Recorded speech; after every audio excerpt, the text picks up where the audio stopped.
তার প্রশংসা করে করে কোনোদিন শেষ করা যাবে? এজন্য কখনোই যেন অভিযোগ না করি আল্লাহর কাছে, কমপ্লেইন যেন না করি।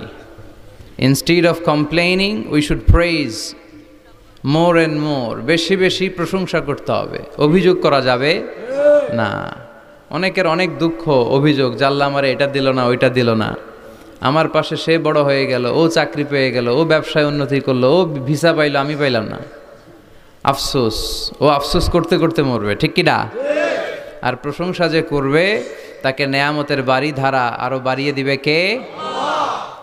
এজন্য আফসোস করব না, প্রশংসা করব, অভিযোগ করব না, শুকরিয়া করব। আল্লাহ অনেক দিয়েছে, ঠিক কি না? আপনারা শেখ সাদি রাহিমাহুল্লাহর নাম শুনে থাকবেন। বালাগাল উলা বিকামালিহি কাশাফাদ দুজা বিজামালিহি, এই কবিতা লিখে উনি বিখ্যাত হয়েছিলেন। উনি পার্সিয়ান পয়েট, ইরানি একজন কবি। তো ওনার একবার আর্থিক সমস্যা যাচ্ছিল, দৈন্যতা যাচ্ছিল, টাকা পয়সা ছিল না, ফলে ওনার পায়ে দেওয়ার মতো জুতা ছিল না। তো খুব আফসোস করতেছে, হায় রে, আমি এত বড় কবি, আমার পায়ে দেওয়ার মতো জুতা নাই। আফসোস করে ঘর থেকে বের হলেন, দেখলেন এক ভিক্ষুক ভিক্ষা করছে, ওর পাই নাই। কি নাই? আর কবি সাহেবের কি নাই? ওনার জুতা নাই, এজন্য দুঃখ। বের হয়ে দেখে সাইল ভিক্ষুক, ওর পা নাই। এবার উনি সেজদায় পরে আল্লাহর ডেকে বলে, আল্লাহ শুকর আলহামদুলিল্লাহ, অনেক ভালো আছি। শুকর আলহামদুলিল্লাহ, বেশ ভালো আছি, অনেক সুখে আছি। এজন্য সুখ হচ্ছে আলহামদুলিল্লাহর ভিতরে। সুখ আছে কিসের ভিতরে? যে কোনো পরিস্থিতিতে আমরা থাকি না কেন, বিপদে আপদে, সকালে বিকালে, শীতকালে গ্রীষ্মকালে, আমরা কি পড়ব? আলহামদুলিল্লাহ পড়ব। এর কারণ চাহিদার কোনো শেষ নাই। যার আছে যত বেশি, সে চায় তত বেশি।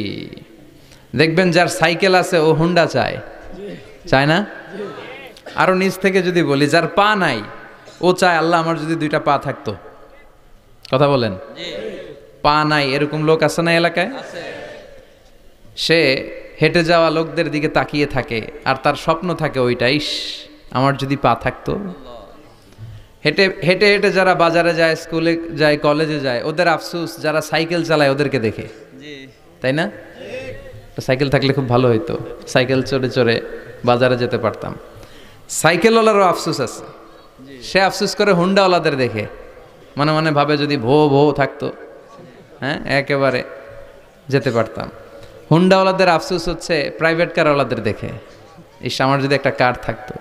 যার কার আছে ও আফসোস করে, ইস আমার যদি একটা প্লেন থাকতো।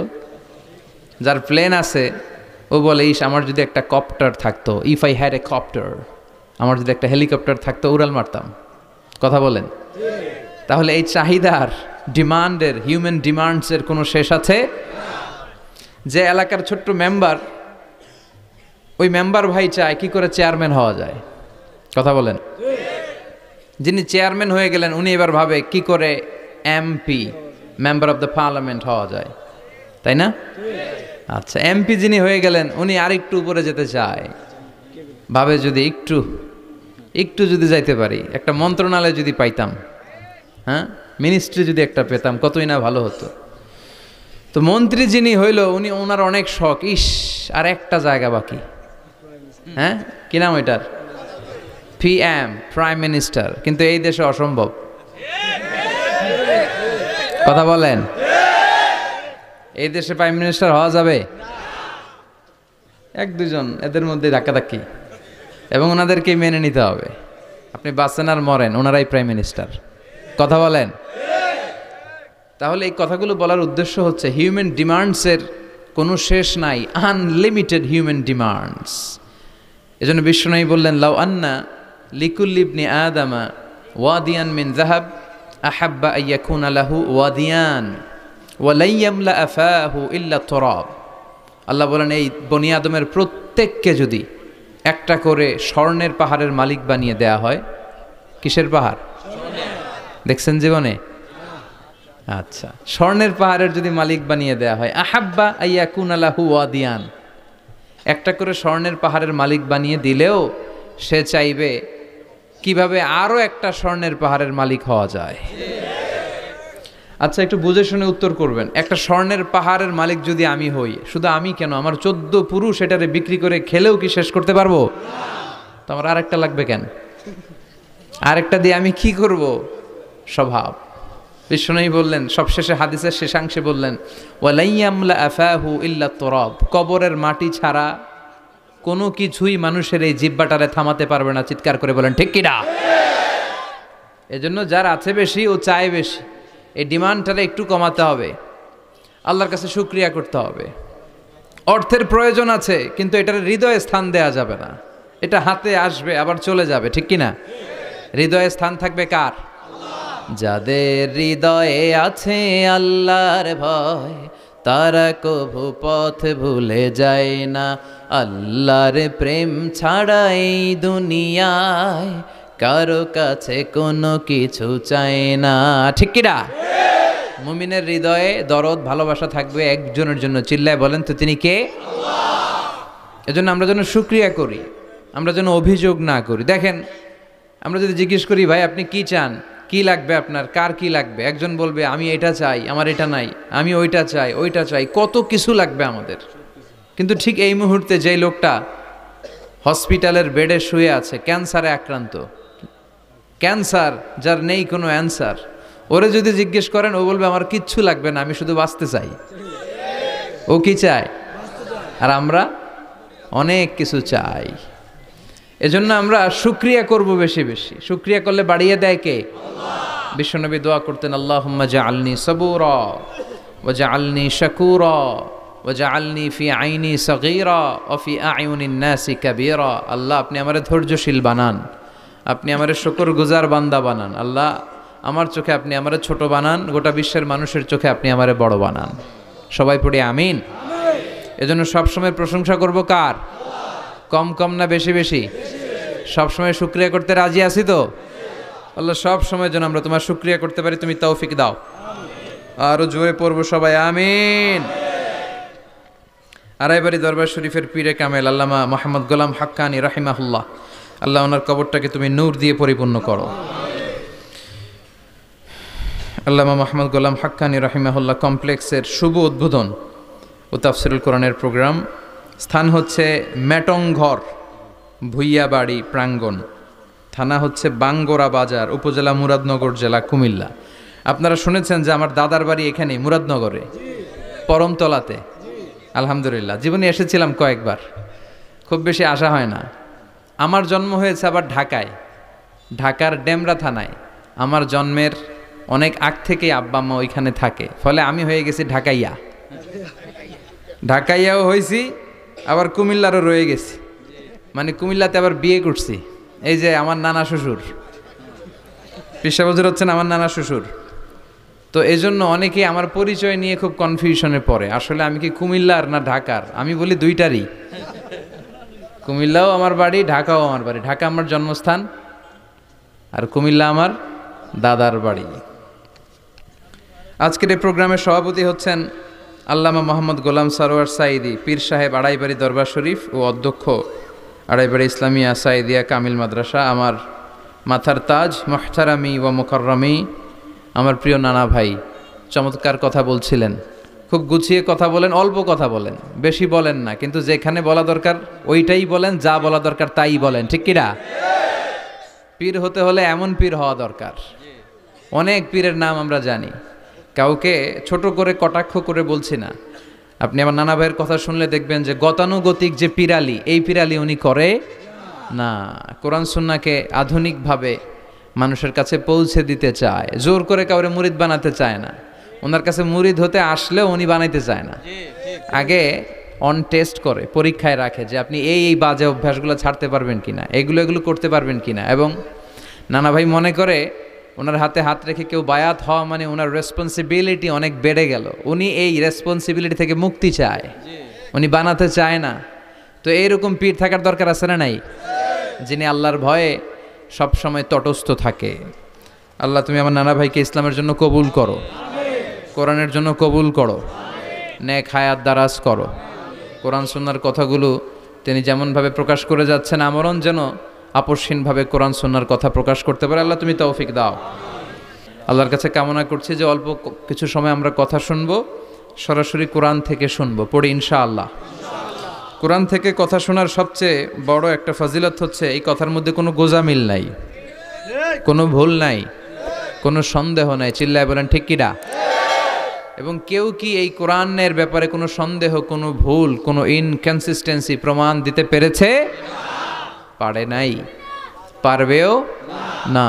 This is the book whereof there is no doubt, no suspicion in it, and a guidance to those who are muttaqin. আল্লাহ বললেন যালিকাল কিতাব লা রাইবা ফি হুদাল লিল মুত্তাকিন। এটা এমন বই যে বইয়ে কোনো ভুল নাই, কোনো সন্দেহ নাই, এবং মুত্তাকিনদের জন্য হেদায়েতের গাইড বুক করে এই বইটারে পাঠালো কে? আল্লাহ। এজন্য এই বইটা আমরা বুক সেলফের একেবারে উপরের তাকে রাখবো, যাতে ধুলা বালি আর মাকড়সার বাসা এটা ময়লা হয়ে থাকে।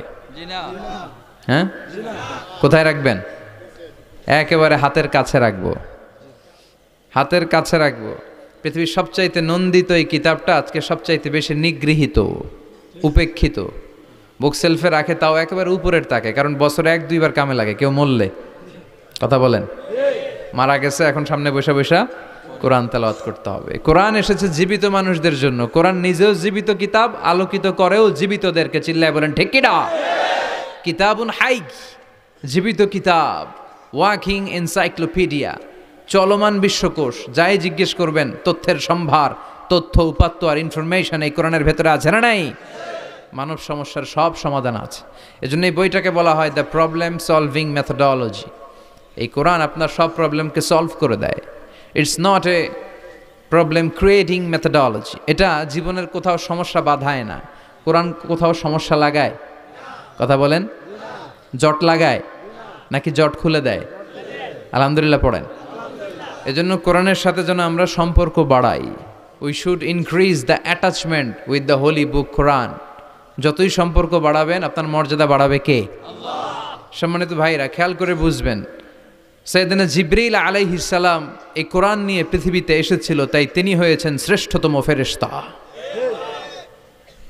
রমাদান আল মুবারকে আল্লাহ তাআলা এই কোরআনকে নাজিল করেছে, তাই রমাদান হয়েছে শ্রেষ্ঠতম মাস।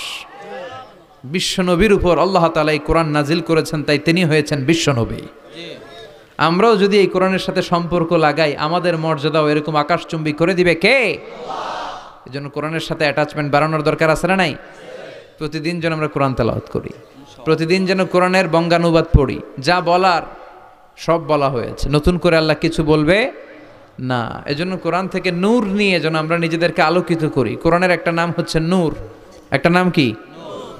লিতুখরিজান নাস মিনাজ যুলুমাতি ইলান নূর।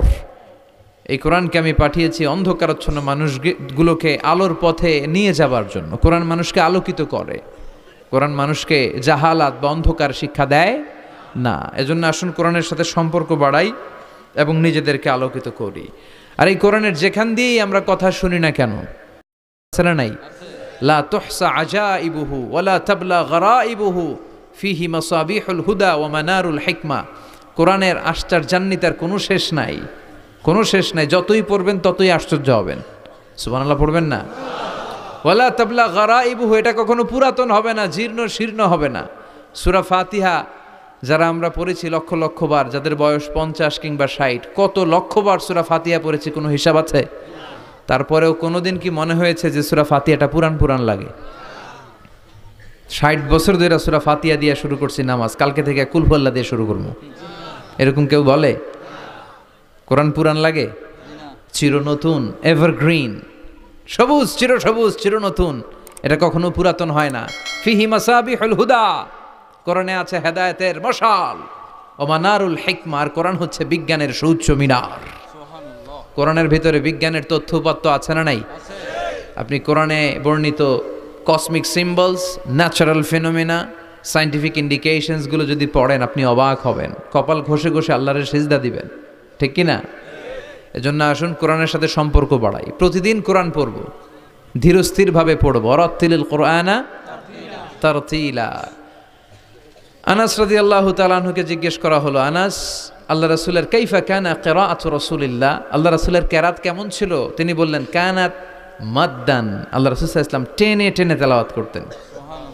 টেনে টেনে তেলাওয়াত করতেন। এই যে একটু আগে তেলাওয়াত হচ্ছিল সূরাতুল মুলকের, কত সুন্দর টেনে টেনে সে পড়েছে। এইভাবে বিষ্ণু সাল্লাল্লাহু আলাইহি ওয়াসাল্লাম টেনে টেনে পড়তেন। উম্মে সালামা রাদিয়াল্লাহু তাআলা আনহাকে জিজ্ঞেস করা হলো, কাইফা কানাত কিরাআতু রাসূলিল্লাহি ইয়া উম্মুনা, ইয়া উম্মানা, আমাদের মাতা, আমাদের প্রিয় নবীর তেলাওয়াত কেমন ছিল?